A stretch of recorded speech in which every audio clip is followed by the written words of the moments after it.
Hey there friends, in this video I'm going to show you how you can change your PIN that you use to sign in on Windows 11.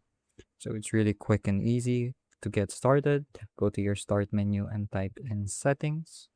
Once your settings is open, navigate to the accounts tab here at the left side, click on sign in options and click on PIN. So here you're going to see an option that says change your PIN. Let's go ahead and click that. So type in your current PIN and then type in your new PIN. You can also choose to include letters and symbols, but I won't be doing that for now. And once you've decided on what your new PIN is going to be, go ahead and click on OK. So now the next time you sign in, your new PIN should be in effect. So that's it for this video. Really quick and really easy. Like I said, I hope I was able to teach you something new and something useful. And as always, thank you for watching.